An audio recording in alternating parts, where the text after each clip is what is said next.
Hello guys, इस lecture में हम लोग बात करेंगे कि सोशियो एंड इकोनॉमिक कंडीशंस कैसी थी मुगल एम्पायर के डिक्लाइन के टाइम पे।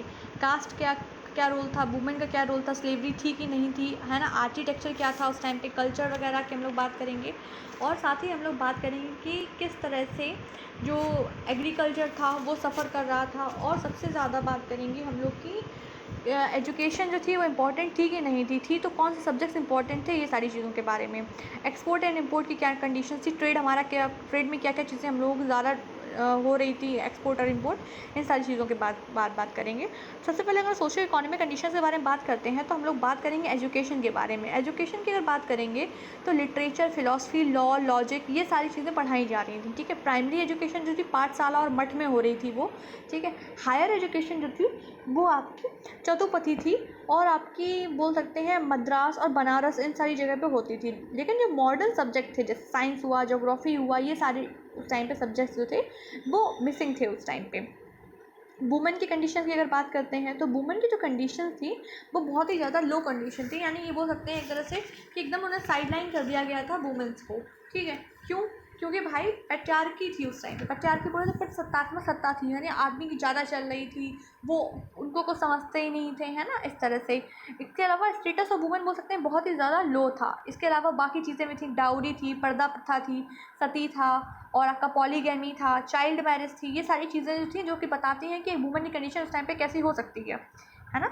इसके अलावा बात करते हैं हम लोग कास्ट के बारे में। तो कास्ट के बारे में हम लोग बात करेंगे तो सबसे पहले तो ये था कि जो प्रोफेशन जो चूज़ किया था कि आप क्या काम करेंगे, ये आप अपने मन से चूज़ नहीं करेंगे। ये कौन चूज़ करेगा? आपकी कास्ट चूज़ करेगी, ये उस टाइम पे था। इसके अलावा क्या था वहाँ पे? कास्ट रूल काउंसिल, वही चीज़ मैंने आपको जो बताया। इसके अलावा people bound to work as per their caste, मतलब कि लोग जो थे बाध्य थे कि उन्हें अपनी कास्ट के अकॉर्डिंग ही काम करना है। जैसे मान लीजिए किसी बच्चे का मन है कि वो मैथ्स पढ़े, या फिर किसी का मन है कि वो वेद पुराण पढ़े, लेकिन वो नहीं पढ़ सकता। क्यों नहीं पढ़ सकता? बिकॉज वो लोअर कास्ट से बिलोंग करता है। ये उस टाइम की कंडीशंस थी। जब ये ऐसी समाज में स्थिति बन रही है तो आप लोग अंदाज़ा लगा सकते हैं उस समाज का विकास किस तरह से हो रहा होगा, या फिर किस में।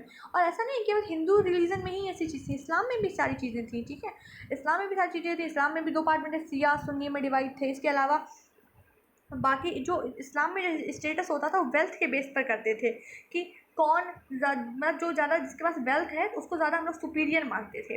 इसके अलावा इसमें एक और क्वेश्चन उठता है कि उस टाइम पे स्लेवरी थी कि नहीं थी। बिल्कुल थी, वहाँ पे स्लेवरी उस टाइम पे एग्जिस्ट करती थी, स्लेवरी भी। लेकिन ब्रिटिशर्स के टाइम पे बोला जाए तो बोला जाए उसमें फिर अंतर क्या था? ब्रिटिशर्स के टाइम में तो थी, फिर ब्रिटिशर्स के टाइम में सबका इतना पेट दर्द क्यों होता है? स्लेवरी तो पहले से ही एग्जिस्ट थी, प्रेवलेंट थी भाई। उसका रीज़न ये है कि जो आपका मुगल के डिक्लाइन के टाइम पे, मुगल्स के टाइम पे जो स्लेवरी थी या फिर लेटर मुगल्स के टाइम पे स्लेवरी हो रही थी, वो क्या था आपका, एक हद तक थी, लिमिटेड था। यानी कि जो एक तरह से बोल सकते हैं केवल डोमेस्टिक वर्क के लिए ही था। ठीक है, डोमेस्टिक पर्पज़ ऑनली। स्लेव बोल सकते हैं कि वो अपना घर का ही काम करते थे, ये सारी चीज़ें। लेकिन ब्रिटिशर्स के टाइम में तो मतलब हद हो गई थी एकदम से, है ना। ब्रिटिशर्स के टाइम पे तो इकोनॉमिक कंडीशंस, डिस्ट्रेस, फेमाइंस, ये सारी चीज़ें थी जिस वजह से उन्हें स्लेवरी करनी पड़ रही थी। लेकिन ब्रिटिशर्स ने तो फिर क्या किया, आपको सब पता है उस चीज़ के बारे में, है ना।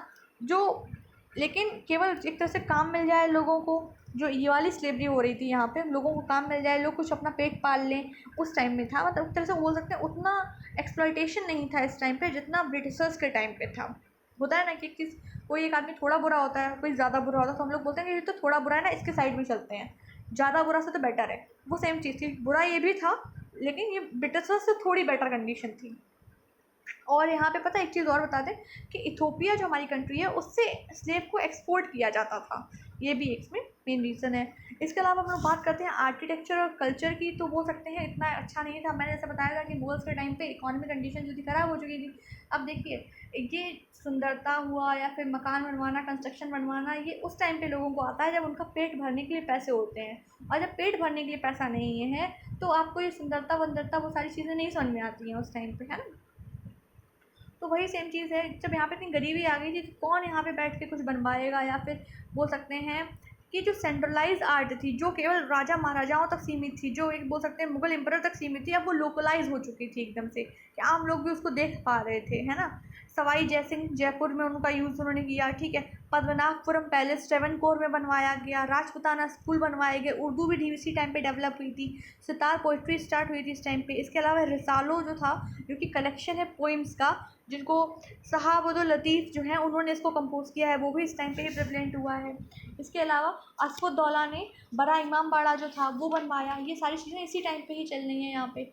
ये सारी चीज़ें थी हमारी, बोल सकते हैं सोशो इकोनॉमिक कंडीशंस जो थी उस टाइम पे, जिसमें हम लोगों ने एग्रीकल्चर, ट्रेड, एजुकेशन सबके बारे में, वुमेन की कंडीशन, स्लेवरी और आर्किटेक्चर के बारे में डील किया हुआ है। Thank you so much. Please like, subscribe and share the channel and please support the channel. अगर आप लोग बोलेंगे तो मैं थोड़ा सा लॉन्ग वीडियो बनाऊंगी। लॉन्ग वीडियो मतलब इतना भी नहीं कि 2-2 घंटे के बनाए जा रही हूँ, नहीं, बिल्कुल नहीं। मुझको सिर्फ 15 मिनट मैक्स टू मैक्स जाएगा, मतलब 5 मिनट से तो थोड़ा सा बेटर, थोड़ा सा बढ़ाऊंगी, या फिर आप बताइएगा थोड़ा सा कम करना हो तो मैं थोड़ा सा कम करने को भी तैयार हूँ, जैसा आप लोग बताएंगे। प्लीज़ को सपोर्ट करिएगा चैनल को। मैं कोई प्रोफेशनल नहीं हूँ, मैं बस इतना चाहती हूँ कि जिस तरह से मैं लेक्चर्स देखती हूँ यूट्यूब पे, 2 घंटे 3 घंटे के लेक्चर्स होते हैं, अगर उसमें मैं आप लोगों को थोड़ा सा बेनिफिट कर पाऊँ कुछ टाइम में, जैसे आप लोग ईयरफोन या ईयरबड्स लगा के आराम से अपना लेक्चर देख सकते हैं, बस मैं वही आपकी थोड़ी सी हेल्प करना चाहती हूँ। तो प्लीज़ सपोर्ट मी, जिससे मैं इस चीज़ को और आगे बढ़ाऊँ। और कुछ आपको इम्प्रूवमेंट चाहिए हो तो आप लोग मुझे बोल सकते हैं उस चीज़ के लिए। Thank you so much.